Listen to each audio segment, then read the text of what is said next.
This is our duty to fight against something like Nazi. Yeah. If we don't fight here now, we'll lose forever. It's no more Hong Kong.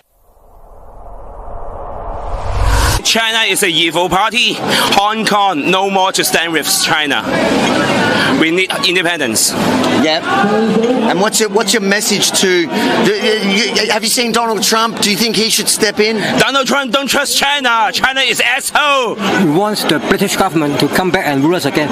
We don't want the Chinese government to rule us anymore.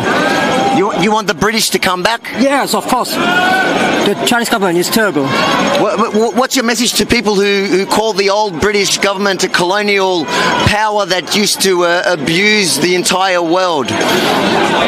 No, simply we just want the British government to come back and rule us again. Is that simple? Okay. So you think the British did well? The British government did very well.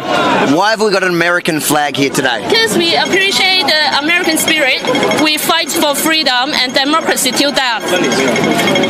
Okay, and so if you could send a message to Donald Trump, what would it be? Mr. Trump, we are very humble and powerless people in Hong Kong, and we know that when the Americans fight for their independence, they need to pay a lot, like for blood and life, and we are prepared for that. And in any moment, if you can help us, like the American people and President Trump, please help us. And I would like to have this chance to thank President Trump that speak things in Hong Kong for us. Especially a few days ago, he speak with a lot of powerful people in different countries about Hong Kong situation, and we appreciate that and thank you for him to help us speak out the situation in Hong Kong. And something we want to say to the American common people is that be careful of the Chinese business activity, because actually they will slowly corrupt your whole country. The workers who are in the crew that joined the protest, China request Cathay Pacific to give out a list of their crews that joined the protest, and then the CEO refused. So we think that he is forced to resign his position. Two of them. One of them is CEO. Yeah. I mean, Cathay Pacific is our company. Why the hell the communists can remove the CEO from us? We are very angry about this. And a few days ago, something happened in the residential area in Hong Kong, an area called Sha Tin. In the residential area, the government started to build the facial recognition system, which is the first step of their social credit system. They are trying to make Hong Kong like Xinjiang right now. I mean, if we fail this time, Hong Kong will be the second Xinjiang, and all of us, they already arrested 700 people. I'm sure they will end up in Xinjiang concentration camp. In my mind, the communists, they're actually like Nazi. I mean, this is what I want to say to the American people and Trump, and also to the rest of the world. This is our duty to fight against something like Nazi. Yeah. If we don't fight here now, we'll lose forever. It's no more Hong Kong. No. It's not if we lose in this battle, Hong Kong is not even an international city. It's just a state inside of China. Why should Americans care? Because Americans are very, how to say it, they care for the freedom and democracy, and we are fighting for this now. So I think they can choose not to care. I mean, it's actually it's really practically not their business. I in my heart I know that, but it's like we are raising conscience. It's like if you want to save us, if you want to safeguard this world, then support us.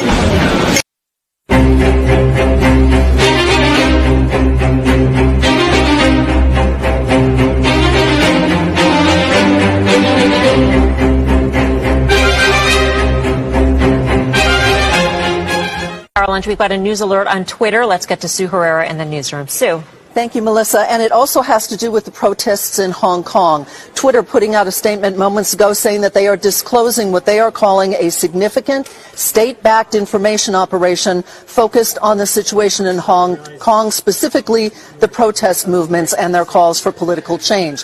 This disclosure consists of 936 accounts originating from within the People's Republic of China, PRC.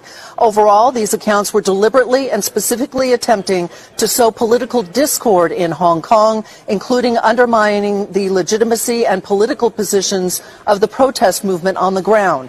Based on our intensive investigations, we have reliable evidence to support that this is a coordinated state-backed operation. They go on to say that they identified large clusters of accounts behaving in a coordinated manner to amplify messages related to the Hong Kong protests. Twitter is banned in the PRC, but they did say that these accounts were accessed using VPNs. There were some specific IP addresses that originated in mainland China that were able to use Twitter, but they are disclosing at least 936 accounts, a state-backed operation to undermine the protesters in Hong Kong. Melissa, back to you. 17 years ago, America agreed to give Beijing open access to our economy.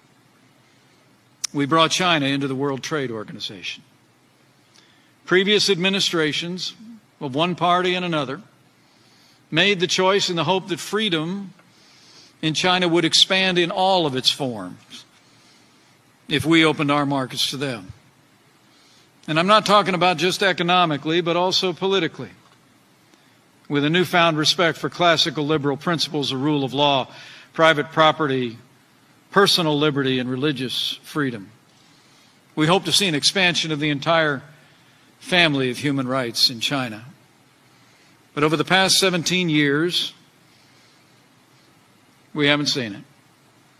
In fact, the Chinese Communist Party has used an arsenal of policies inconsistent with free and fair trade, policies like tariffs and quotas, currency manipulation, forced technology transfer, intellectual property theft, and industrial subsidies, all the while not becoming a freer society, but actually in so many ways moving China in the opposite direction.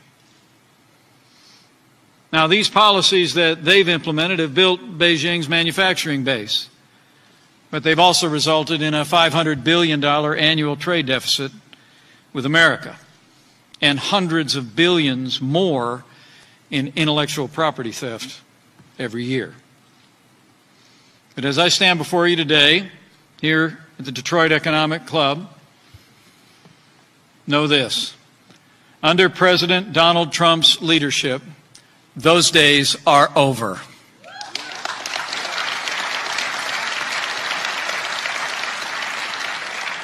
At the President's direction, we've put tariffs on $250 billion in Chinese goods.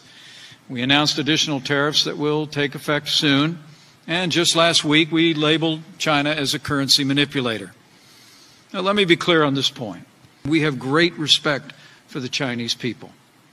We're in the midst of productive discussions with China, and they'll continue in the weeks ahead. But for the United States to make a deal with China, Beijing needs to honor its commitments, beginning with the commitment China made in 1984 to respect the integrity of Hong Kong's laws through the Sino-British Joint Declaration.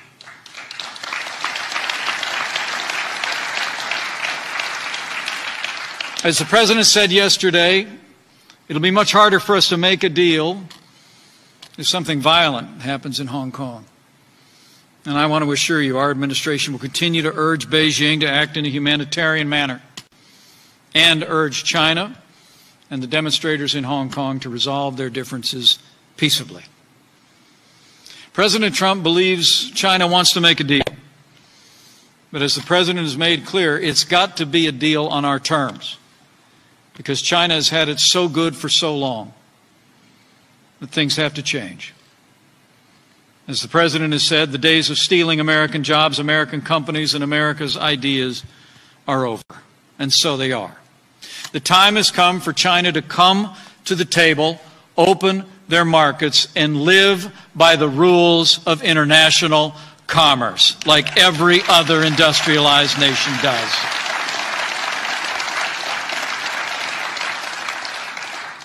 So we're standing strong, and I want to assure you the United States will continue to engage in discussions with China, and we'll continue to pursue a reset in our relationship until our trading relationship with China is free and fair and reciprocal.